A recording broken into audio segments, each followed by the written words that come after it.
Allez, retour après ce sommaire, une fois de plus alléchant, vous l'aurez compris. Nous allons commencer, une fois n'est pas coutume, en chamboulant un petit peu l'ordre de nos rubriques. Je vous propose notre rubrique Nouvelle Vague. Et vous allez le voir, c'était il y a à peu près un an, un tsunami s'abattait sur les côtes indonésiennes. Et le 26 octobre 2010, exactement, un important séisme de magnitude 7,5 s'est produit au large de l'Indonésie.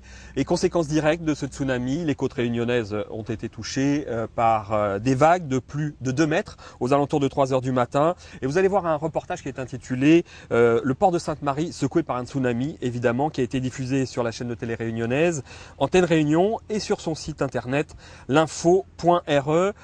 Ces images malheureuses de ce couple qui était passionné de pêche, évidemment, qui ont fait le tour des réseaux sociaux jusqu'à notre site internet côtépêche.fr.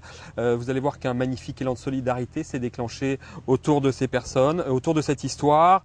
Différents membres du forum Côté Pêche ont d'ailleurs été très touchés et ont souhaité leur envoyer, à travers leurs posts notamment, des messages, des dessins de solidarité. Je vous laisse regarder ce reportage. On se retrouvera juste après un reportage d'Antenne Réunion pour Côté Pêche. Le port de Sainte-Marie, lui, a été secoué beaucoup plus fort. Une vague a soulevé le ponton vers 3 heures du matin. 4 bateaux ont pris l'eau. Les plaisanciers ne cachent pas leur colère de ne pas avoir été prévenus. Laura Château. On voit juste un petit peu dessous. Il est à peine 3h30 du matin. Effondrés, les propriétaires des bateaux constatent les dégâts. Chavirés, la coque retournée, les premiers bateaux du ponton A du port de Sainte-Marie n'ont pas été épargnés par le tsunami. Il est environ 3h15 lorsque la première vague entre dans le port et soulève le ponton à plus de 2 mètres de haut. Alertée par une amie, Jacqueline est inconsolable. Après le tsunami de 2004, elle perd une seconde fois un bateau tout neuf. À 3h20 du matin, une amie nous a téléphoné en nous disant il y a un pêcheur sur le port qui a téléphoné en disant il y a un tsunami, descend vite.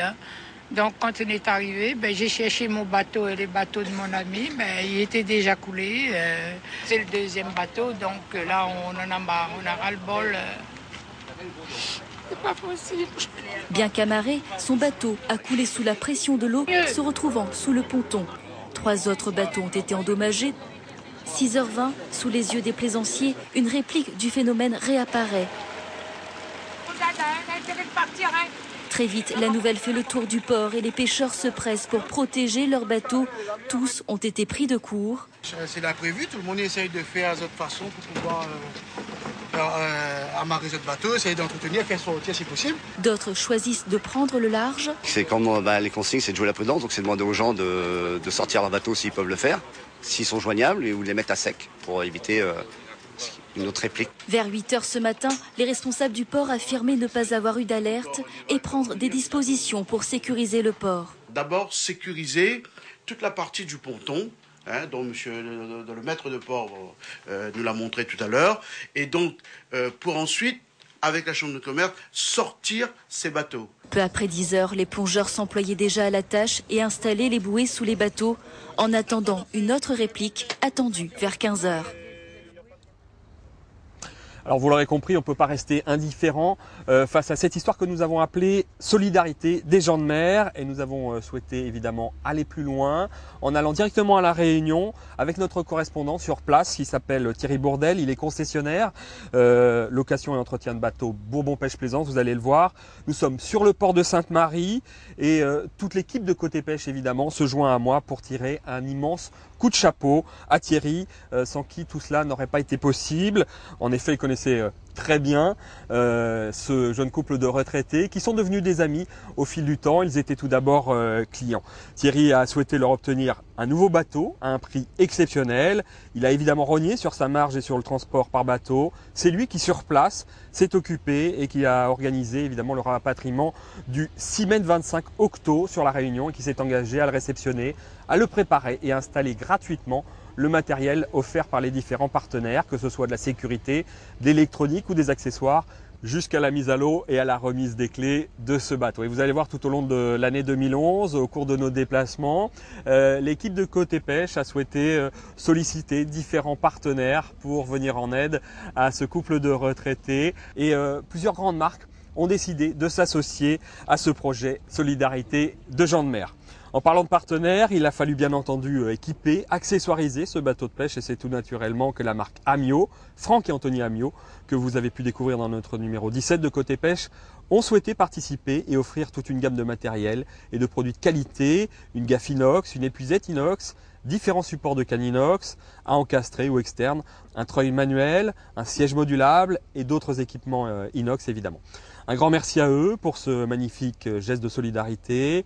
Et pour ce qui est de la partie électronique, là nous devons bien avouer que cette tâche a été la plus facile puisqu'à peine avoir exposé ce projet à Christophe Soares, directeur du groupe Navicom Iminbird, il a tout de suite, avec une grande confiance et générosité, voulu participer à cette aventure en offrant à son tour à Jacqueline et à Jean-Pierre un sondeur, un GPS traceur de cartes, ainsi qu'une VHF complète et son antenne. Merci infiniment à Christophe Soares pour cette généreuse participation. Quant à nous et les deux fondateurs du magazine Côté Pêche, nous avons souhaité offrir symboliquement toute la partie matérielle de sécurité, que ce soit les gilets de sauvetage, les fusées, les pare-battages et les autres matériels d'accastillage.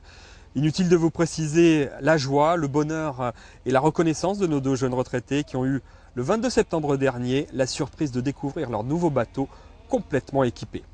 Vous allez voir, toutes ces images ont été tournées par Thierry, comme je vous le disais, et quelques membres actifs du forum qui ont été mis dans la confidence, notamment Bertrand, alias Chourmeau 974, que nous allons remercier bien évidemment. Un an après, la chaîne de télé Antenne Réunionnaise était sur place le jour de la mise à l'eau, le jour de la remise des clés. Je vous laisse regarder ce reportage.